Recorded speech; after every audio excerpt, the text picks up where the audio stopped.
existence, I don't know what you want to call it, in the UK when we are preparing to vote in a general election.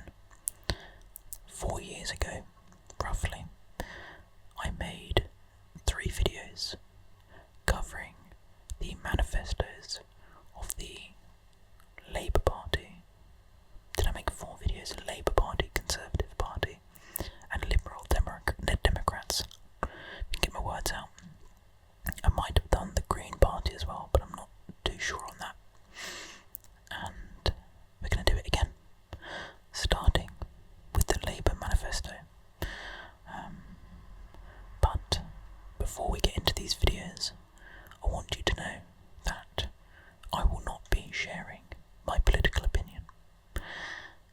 You may want to comment your political opinions in the comments.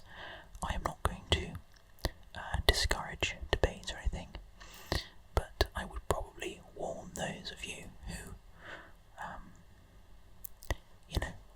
derive a sense of anxiety and general negative feelings, emotions,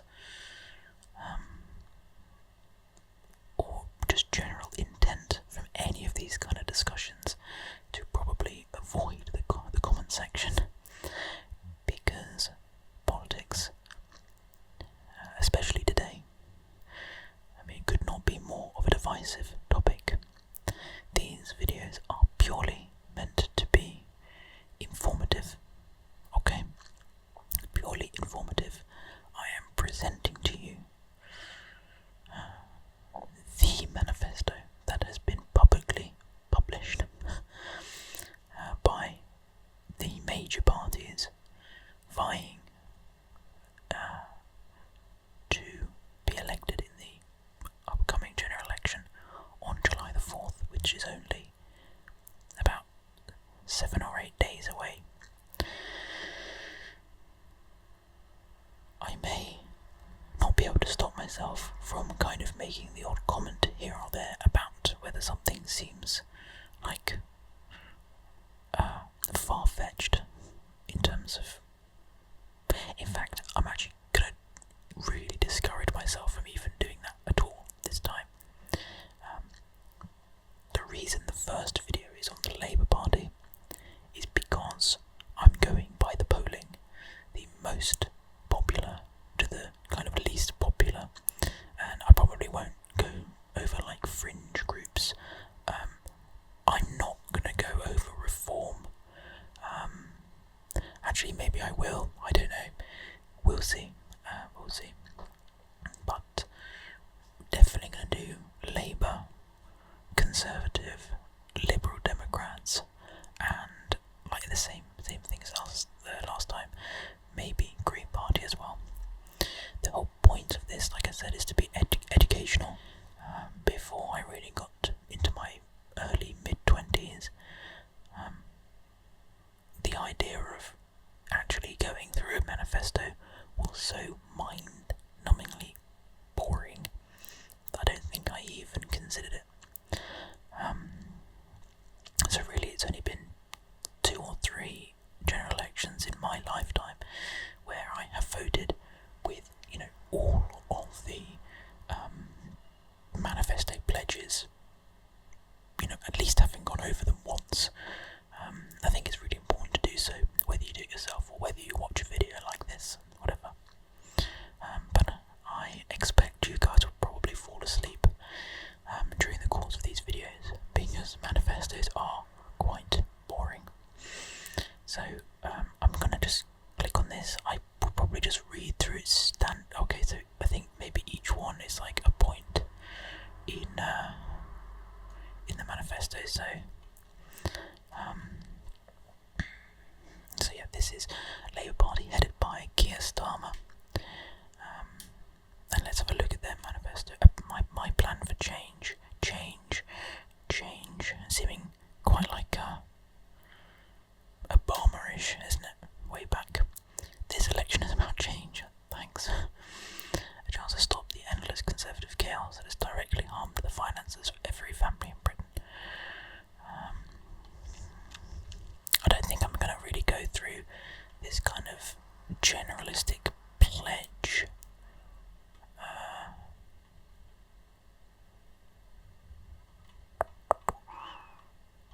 to see more like the actual promises. So I mean, you guys feel free to pause and read through this yourself. I don't think this is just like a long letter from Keir Starmer. Okay, Labour's first steps for change. Number 1, deliver economic stability. Number 2, cut NHS waiting times. For those of you who are new to the channel, I am a doctor working in the NHS. So this is very relevant to me and obviously to basically everyone in the UK really. Launch a new border security command. Don't really know what that means. Command sounds very military, doesn't it? 4, set up Great British Energy. Are they making all of the like utilities like socially run again? Crack down on antisocial behaviour. Recruit 6,500 new teachers. That's a very specific thing to add on to all of these, although these are very specific as well. I don't really know, that's one of those figures that I don't even know like what that means. Like, is that a lot? It sounds like a lot, but realistically I don't even know. Anyway, so stability with tough spending rules, so we can grow our economy and keep taxes, inflation and mortgages as low as possible. With 40,000 more appointments each week, we're going to cut the NHS waiting times. I should have restarted. During evenings and weekends, paid for by cracking down on tax avoidance and non-dom loopholes.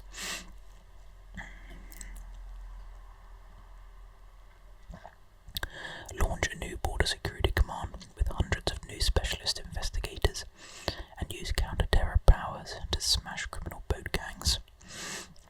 Set up a Great British Energy, a publicly owned clean power company, to cut bills for good and boost energy security, paid for by a windfall tax on oil and gas giants. Crack down on antisocial behaviour with more neighbourhood police, paid for by ending wasteful contracts, tough new penalties for offenders and a new network of youth hubs. And finally, recruit the teachers in key subjects to set children up for life, work and the future, paid for by ending tax breaks for public schools. I'll donate, I'll campaign. Skip that bit. Mission driven. That was not a comment on my political opinion. I promise. Mission driven government.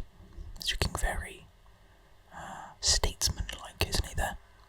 No glasses. Does he usually have glasses? Did he have glasses? He did. Mission-driven government. We're going to move past all the bluff, I think. 5 missions. Which one have they knocked out there? The plan. They've not included. Are these like different to the steps?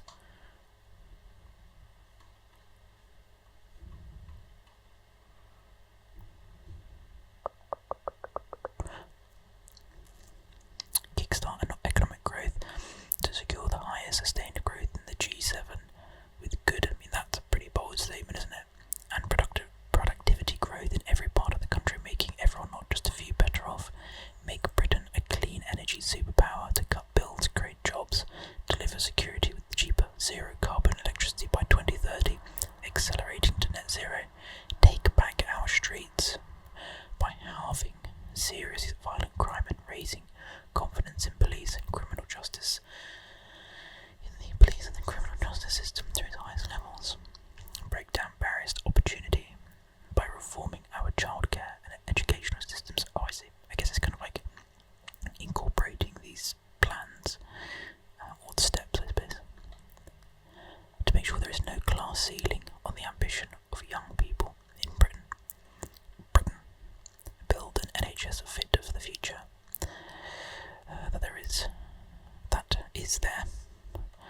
That is there when people need it, with fewer lives lost to the biggest killers in a fairer Britain where everyone lives well for longer. Can't say fairer than that, I suppose.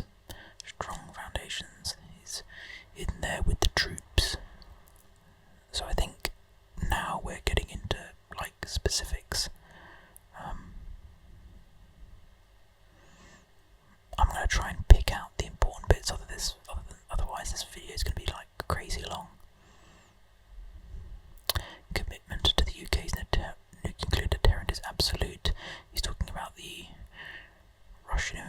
Ukraine here. He's just basically saying how much he obviously values the armed forces,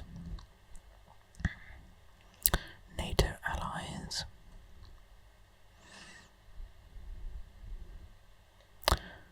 To ensure the UK is fully prepared to deal with these interconnected threats, Labour will conduct a strategic defence review within our first year of government, and we will set out the path to spending 2.5% of GDP on defence. Again, it's one of those numbers, but I don't even have a semblance of what that means.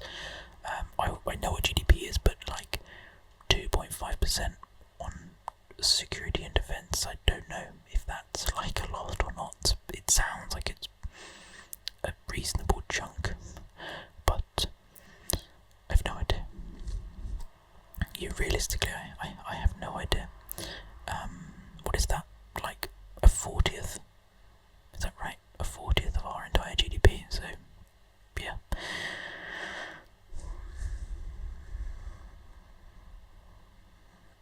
Just talking about lots of threats and hostile states and terrorism type stuff going on. Labour will bring in Martin's law to strengthen the security of public events and venues. We will update the rules around counter-extremism, including online, to stop people being radicalised and drawn. I like when they go, the rules around counter-extremism, including online, as if online isn't like probably the main way that's like the majority of the problem. So, like, I would hope online to stop people being radicalised and drawn towards hateful ideologies. Labour will also ensure the police and intelligence services have the powers and resources they need to protect the British people from terrorism and hostile espionage. Whenever I open a manifesto, I kind of like expect to be met with like a small, like understandable blurb, which most of this is, but then followed by like a literal point for point plan. That's kind of what I expect, and from memory that's what the last manifestos were like, unless I'm just completely misremembering. Somebody can fact check me on that, but like a lot of this, maybe I'm not at the important part yet, but maybe this is where it's all going to happen. Yeah, I mean, this is more because, like, whilst I like appreciate all that's being said there, I'm sort of like, but I don't know, like, I mean, it sounds great, but I don't know. I guess this is the main thing. This is the main thing, but yeah, I don't know. I'm not like saying it's bad or anything. I genuinely am not even giving an opinion on like what I think about the literally but what's being read, but how could you even like this part? Labour will also ensure. I'm not going to go on every point from now on. I'm making general points that probably will apply to other things, but like Labour will also ensure the police and intelligence service have the powers and resources they need to protect the British people from terrorism, hostile espionage. Like, how would you even measure that? I don't know. Like, surely they should provide like a reasonable measure to like at least hold that claim or like pledge like accountable for itself. Like, if you look like 3-4 years after, let's say that they are elected, how would I be able to look at that and go, yes, they successfully did that? I don't know. I've always felt like this happens, and I sort of read it and go, yeah, it sounds great, but like presumably the other parties would say something similar. They might not say this, but they may all have this kind of sentiment, and that probably applies to all of these kind of like vaguely empty pledges. I don't know, maybe not empty, that's a bit harsh, but sort of like difficult to track. Secure borders, tolerant and compassionate country,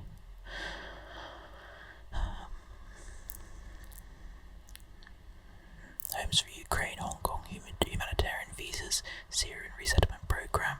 These are all things I think that have happened in the past. The small boat crisis fueled by dangerous criminal smugglers gangs is undermining our security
economy fairly.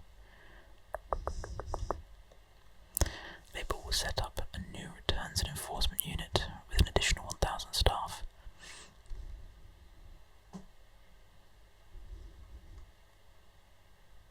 Okie dokie. I am absolutely sweating buckets here.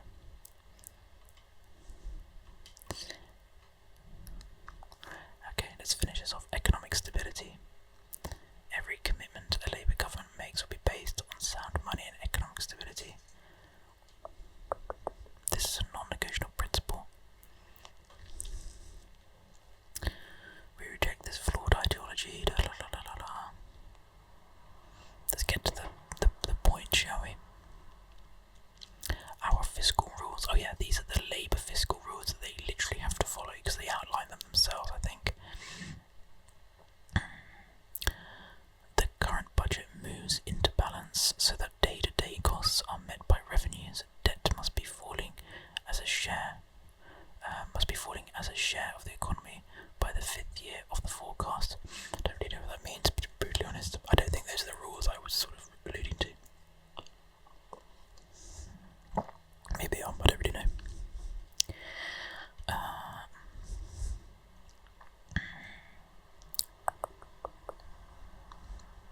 Labour will never sideline the Office for Budget Responsibility for political convenience. We will strengthen the role of the OBR. Every fiscal event making significant changes to taxation or spending will be subject to an independent OBR forecast. They're going to safeguard taxpayers' money, end the link between access to ministers and an inside track for public contracts. We will appoint a fixed-term COVID corruption commissioner and use every means possible to recoup public money lost in pandemic-related fraud and from the contracts which have not delivered. Okie dokie. Bring down the cost of energy. This one, Labour will take action to support families by tackling the underlying causes of the crisis. Okay, bring down the cost of energy, reduce food prices, moving barriers to trading, making housing more affordable, expand access to childcare.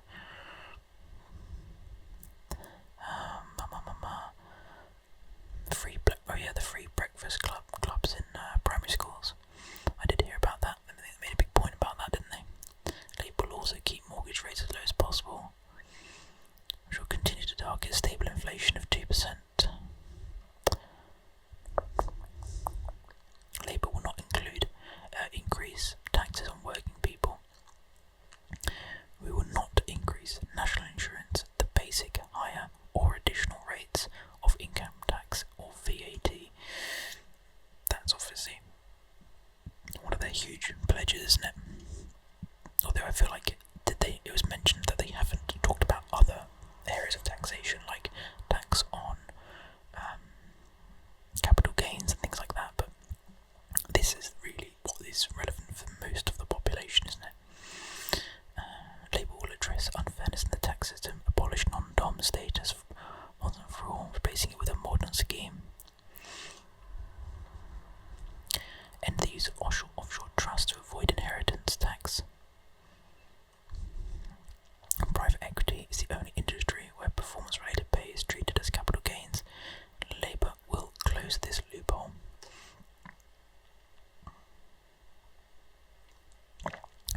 Private equity is the only industry where performance-related pay is... I don't really understand what that means. If someone in the comment can explain all the things that I don't understand, that would be great.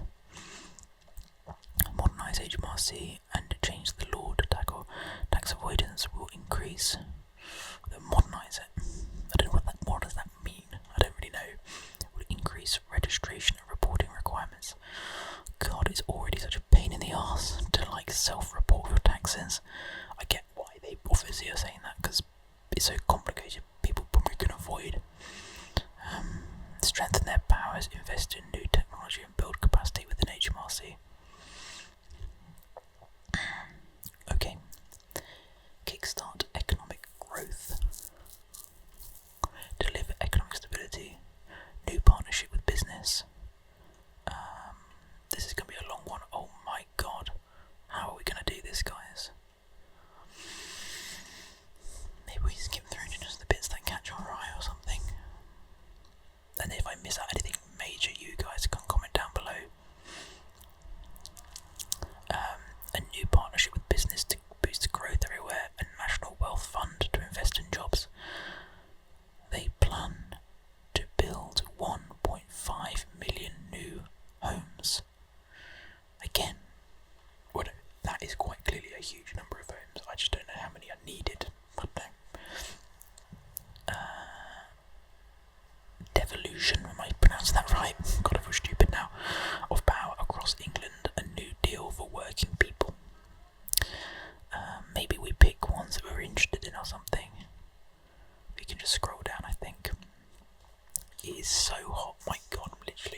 brackets, we will adopt reforms to ensure that workplace pension schemes take advantage of consolidation and scale to have better returns for UK savers and greater productive investment for the UK PLC. I mean, that sounds good to me. I like the investment in those sorts of things. I'm not sure how they can enact those things and well, I guess it's more like workplace pension schemes, of course.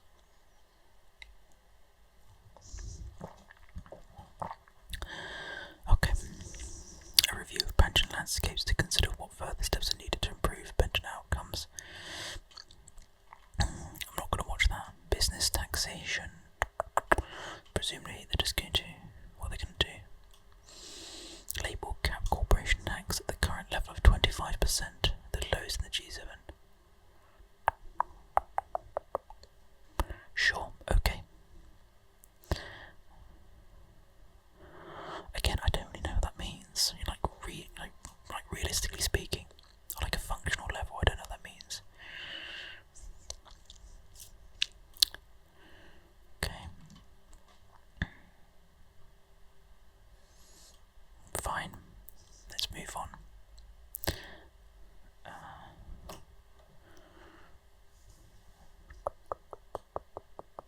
Economic infrastructure, rail cancellations, energy prices.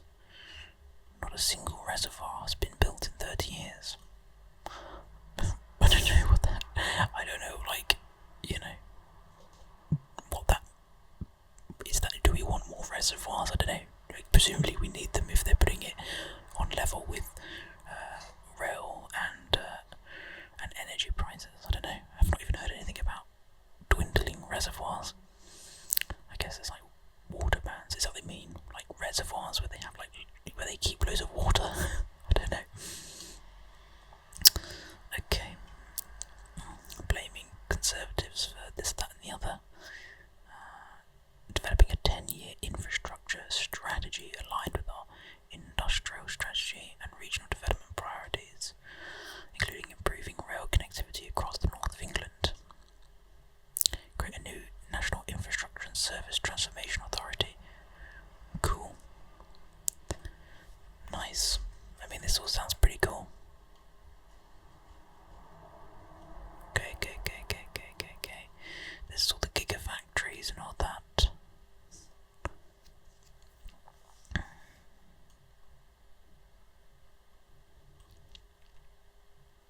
Labour will make a renewed push for the full ambition of a full gigabit and a national 5G coverage. Great. Royal Mail, they're going to do stuff with that.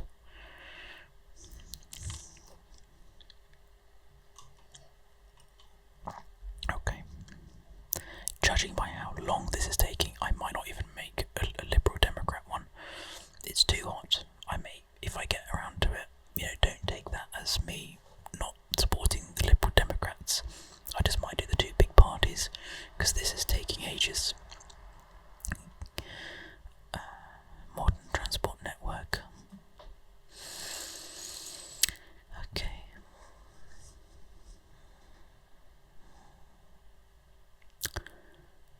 La.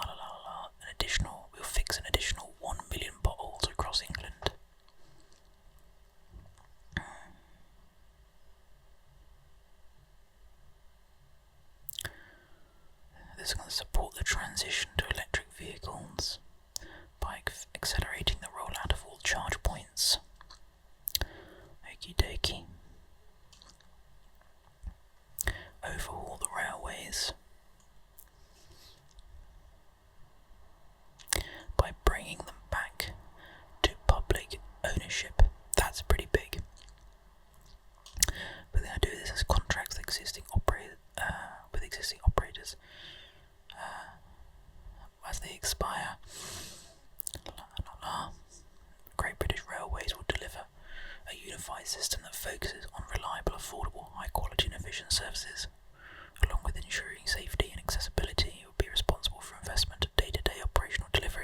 use of rail freight.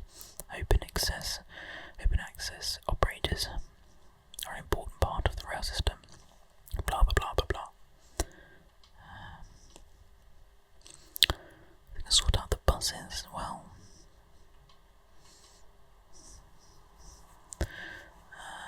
Okay. Develop a long-term strategy for transport, ensuring transport infrastructure can be delivered efficiently and on time. They're going to secure the UK aviation industry's long-term future, including through promoting sustainable aviation fuels and encouraging airspace modernisation. Okay, oh, he's having a good laugh there, isn't he? Look at him. And everyone around him is smiling and laughing, other than this gentleman. Driving innovation. I am getting so bored.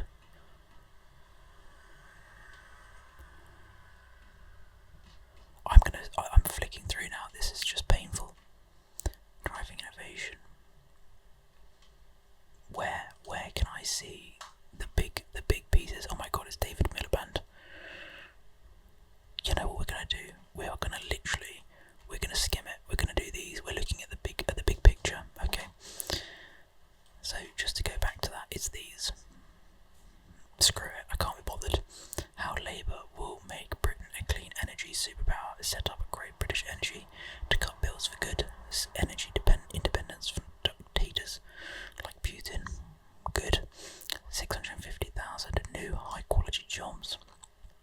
Warm homes to slash fuel poverty. Water companies forced to clean up our rivers. And then you guys can skim through all of this yourselves to find out how they're going to do that. Because I can't be bothered in this heat. Take back our streets.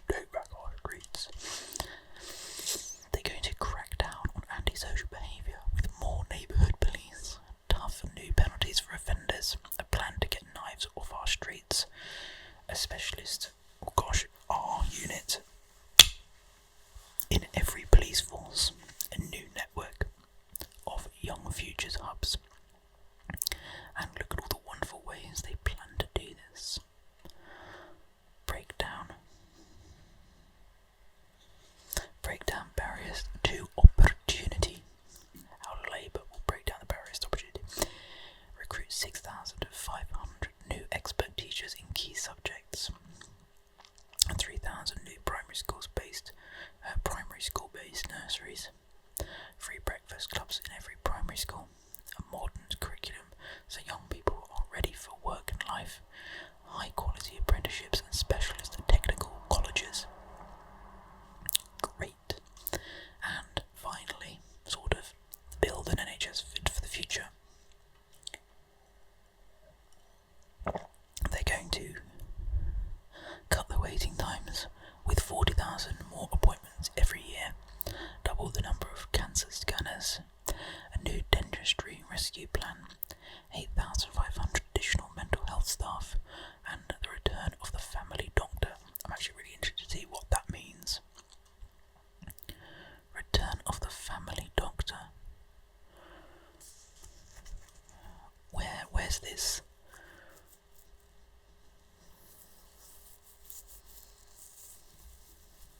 Because I want to be a GP, basically. GPs are the front door to the health service for most people. Excellent primary care is the key to earlier diagnosis, but too often it is not possible to get an appointment. So Labour will reform the system, will train thousands more GPs, guarantee face-to-face appointment for all those who want one, and deliver a modern appointment system. Enter the ATM scramble. We will bring back the family doctor by incentivising GPs to see the same patient. I'm voting Labour. No, I'm joking. Although this does sound good. But again, we're back to the same question, which is, how are they planning to do that? Labour will take the pressure off GP surgeries by improving access to services and treatment through new routes.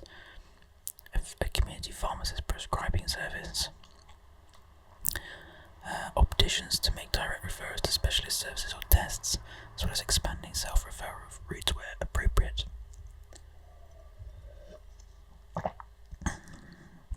The principle of integrating health and care services will improve the treatment, blah blah blah blah blah.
just going to have to trust them, aren't I, really?